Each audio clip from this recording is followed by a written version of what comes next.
On February 21st, 2025, I traveled to the Fitchburg Art Museum from Worcester to see an exhibit put on by the Aldrich Astronomical Society. The AAS is the longest amateur astronomy club in the United States, founded in 1932. I interviewed the president, Jim Zebrowski, about the history of the club, which today is located in Paxton, Massachusetts. Aldrich Astronomical Society was invited here by the Fitchburg Art Museum to put on a display of astrophotography that a lot of our imagers, we have about 88 imagers that are participating in Aldrich Astronomical Society, are able to capture these wonderful images of the night sky like the Pleiades here. And it's really kind of gratifying to be able to share this with the public, and especially knowing this is school vacation week, to hopefully get a couple students in here and get them introduced to what's going on in the night sky and what they can observe and see in their own backyard. The Aldrich Astronomical Society was founded in 1932, named after Fred Davis Aldrich, a much beloved teacher in Worcester Academy. He basically taught there from 1890s through 1932. But his avocation was to go out and talk to people about enjoying the night sky and especially reaching out to youth.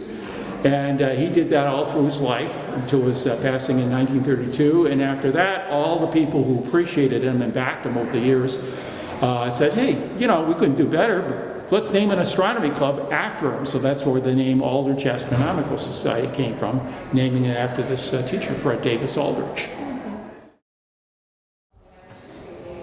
What are we exhibiting here today? The Aldrich Astronomical Society has a subgroup who do astrophotography. So a collection of folks who do astrophotography have brought together some of our best work to share with the community in Fitchburg at the Fitchburg Art Museum.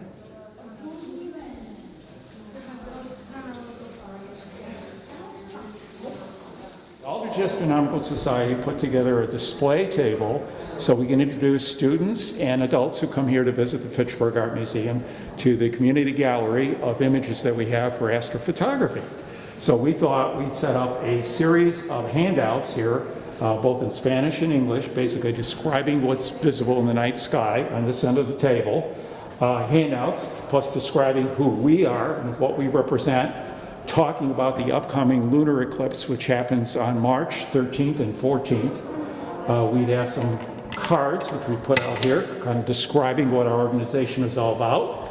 This is my favorite part, and most kids have a favorite part with this, is looking through this for 3D views of astronauts, spacecraft, and objects in the solar system, the 3D viewers. So that is on this side of the table, and as we move to the middle side of the table, one of the ways we can describe how those images were taken is by a simple telescope called a C-star.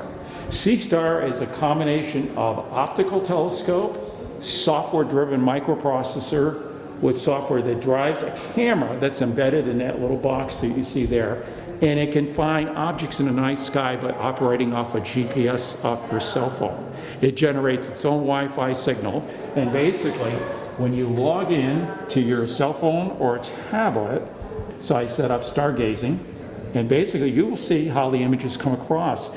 And you can see this little circle going around. It's taking 4-second images and stacking them one on top of another. So you create this beautiful image of the nearby stellar nursery, the Orion Nebula.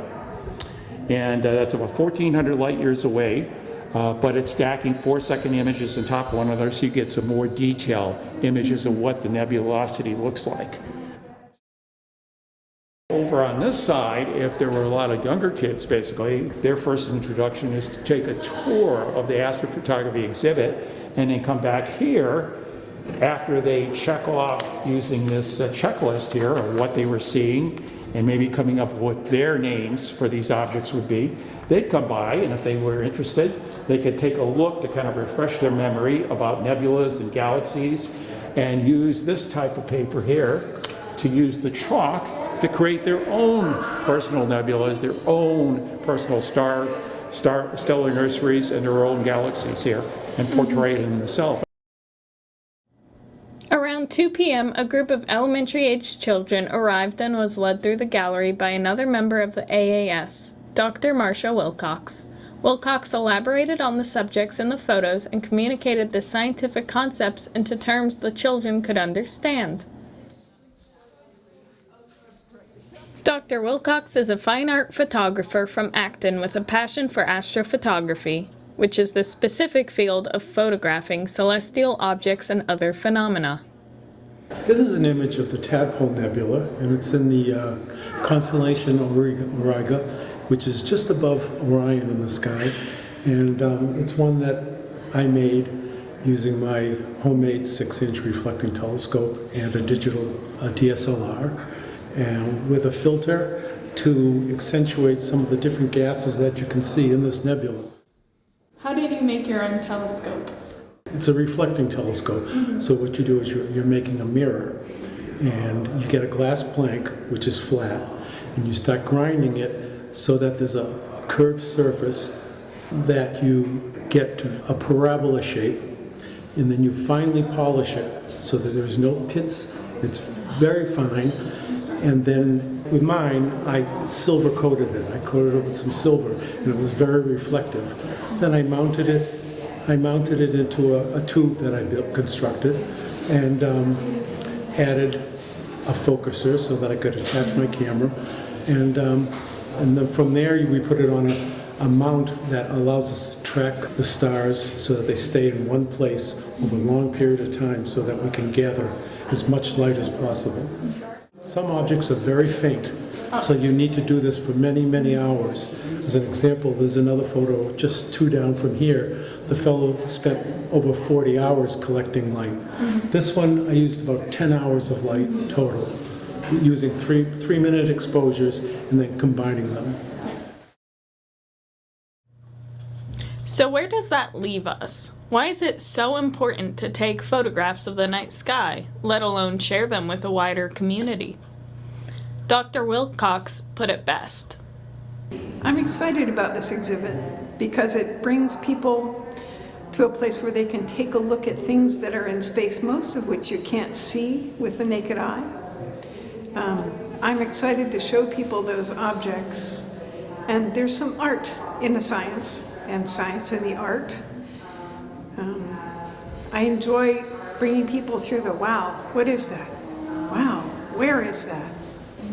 How did you do that? We talk about the telescopes. But the next question is, these things are so vast and so far away.